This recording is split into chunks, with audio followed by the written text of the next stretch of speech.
There's something almost supernatural about how Dexter Morgan managed to evade capture for so long. With every season of Dexter, the web around him tightened. Colleagues got closer, suspicions arose, and yet somehow he always slipped through the cracks. But how? How did he operate in the middle of a police department with murder investigations constantly swirling around him without ever truly being exposed? It's one of the most fascinating aspects of the show and arguably one of its biggest stretches of logic. Let's break it down. First, let's talk about the sheer number of bodies that piled up around Dexter. If you look at his personal history, it's littered with red flags. His father Harry took his own life after realizing the monster he had created. His brother Brian turned out to be the ice truck killer. His wife Rita met a tragic death at the hands of Trinity.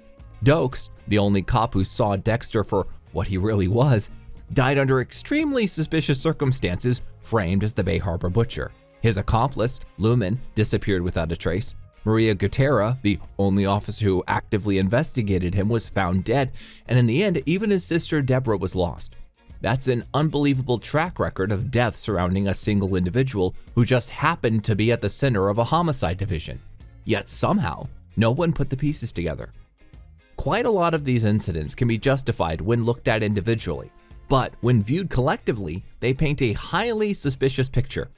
Harry's death, for example, doesn't directly connect to Dexter in any way that would raise alarms.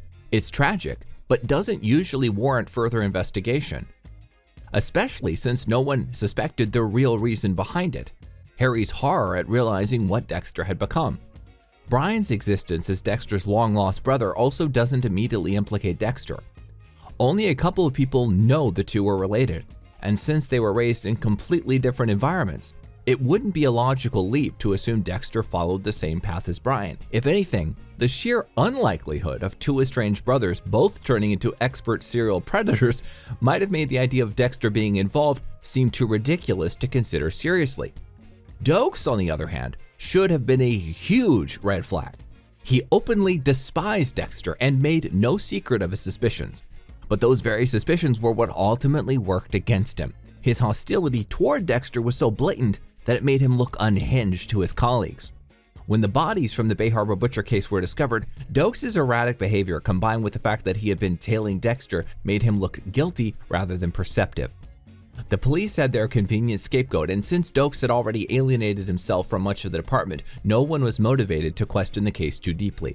From their perspective, Doakes had been losing control, especially as the investigation heated up, and his aggressive outbursts only reinforced the belief that he was panicking under pressure. Dexter benefited from playing the quiet, unassuming lab tech, while Doakes came across as unstable. Rita's case is one of the most frustrating aspects of the show's logic. Her death should have prompted far more scrutiny of Dexter than it did. The series never truly explains how the police rationalized Trinity targeting her despite the obvious connections. However, there are a few plausible justifications. Frank Lundy and Deborah were shot while investigating Trinity, meaning Trinity had already demonstrated a willingness to target those on his trail. Additionally, the only other person Lundy had reached out to for help was Dexter himself. From an investigative standpoint, it would make sense that Trinity saw Dexter as a threat and decided to attack his family. Arthur also could have placed some blame on Deborah for his daughter's death, making it logical that he would strike at the Morgans. Yet still, despite these potential explanations, it's baffling why no one questioned why Dexter, a blood spatter analyst, not an investigator, was so deeply entangled in such a high-profile case. Then we have Quinn, arguably the closest anyone came to truly exposing Dexter outside of Doakes or LaGuerta. When he hired Stan Liddy to investigate Dexter, Liddy uncovered real evidence, photos, surveillance footage, and enough circumstantial proof to justify an arrest. But just as with Doakes, Liddy conveniently died before he could present his findings. Quinn absolutely knew Dexter was responsible, but the show never explored the psychological weight of that knowledge. Instead of pushing forward, Quinn ultimately let it go. Given his complicated relationship with Deborah, this actually makes some sense. If he pursued Dexter, it would destroy Deborah. In some ways, it was in Quinn's best interest to let things slide. The show also missed a huge opportunity here. If Dexter had someone knowingly covering for him, it would have made his ability to stay undetected far more believable. But instead, Quinn simply dropped the issue, leaving yet another open-ended mystery that should have raised more alarms than it did. What makes all this even more unbelievable is that Dexter was constantly around crime scenes. Every major case somehow involved him, yet no one found it suspicious. His blood spatter analysis work put him in direct proximity to some of the worst offenders Miami Metro had ever investigated. The Bay Harbor Butcher case in particular should have been a major wake-up call. Dexter's method of disposal, plastic wrap, dismemberment, dumping bodies in the ocean, was eerily specific. And yet, not a single person in his department, many of whom were trained detectives, ever drew a line between his expertise and the case they were investigating.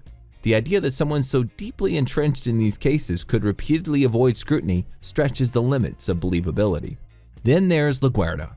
Unlike the others, she actually put the pieces together. She suspected Dexter and was actively working to expose him.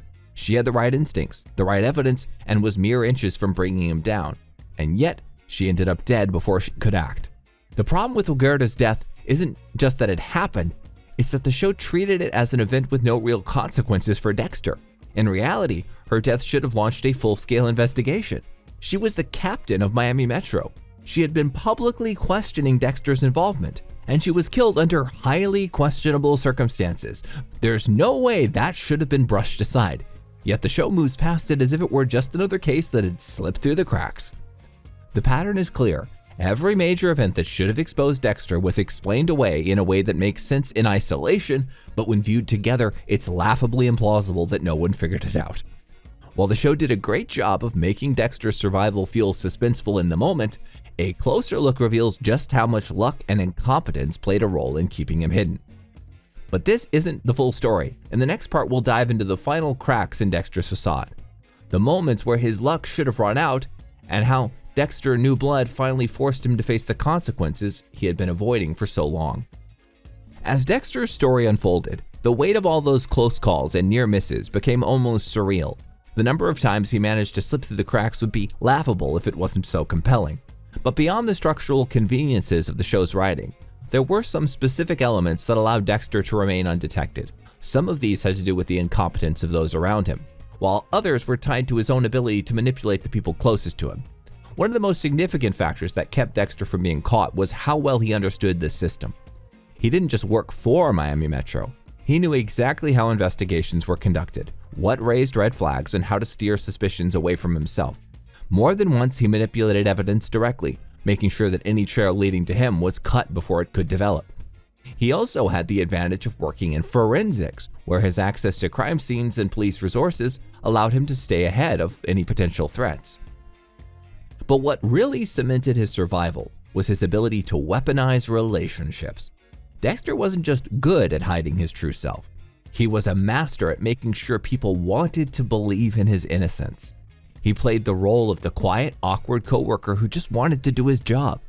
He positioned himself as a loving husband and father, even if his relationship to Rita was built more on convenience than genuine emotion. And with Deborah, his most powerful shield, he created an unbreakable bond that kept her from ever seeing him as a monster until it was too late. The tragedy of Deborah's arc is that she was always the one person who could have caught Dexter. She was a talented detective, sharp and instinctive in many ways her colleagues weren't. She had more access to him than anyone else, and over the years, she was constantly right on the edge of realizing what he was. But the very nature of their relationship blinded her. She idolized him, relied on him, and once she did find out the truth, her love for him outweighed her duty as a cop. Instead of turning on him, she covered for him, making herself complicit in his crimes. Even when she did try to bring herself to do the right thing, Dexter's ability to manipulate her emotions ensured that she never followed through. This is something the show explores heavily. Dexter's presence corrupts everyone around him. Doakes was destroyed because of him. LaGuerta lost her life trying to stop him. Quinn knew something was wrong but let it go for Deborah's sake. Even Rita, the most innocent of them all, died because of the world Dexter brought into her life. The true absurdity of Dexter's escape from justice isn't just that the police never caught him, it's that they had multiple opportunities to, and each time circumstances, and Dexter himself, ensured that they didn't. He wasn't perfect, he made mistakes, he slipped up, but there was always an external factor, whether it was misplaced trust, sheer luck, or the death of a key investigator, that kept him from being exposed. In the end, Dexter's downfall wasn't due to a flaw in his methods, but in his ability to control those around him. By the time Dexter New Blood takes place, he has lost his strongest defenses. He no longer has Deborah shielding him. He doesn't have a police department filled with people who overlook the obvious.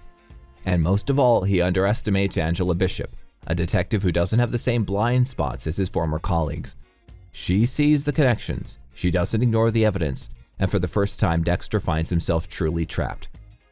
That's the irony of Dexter's story. For years, he managed to avoid capture, not because he was untouchable, but because the people who could have stopped him either died, were manipulated, or simply chose to look the other way.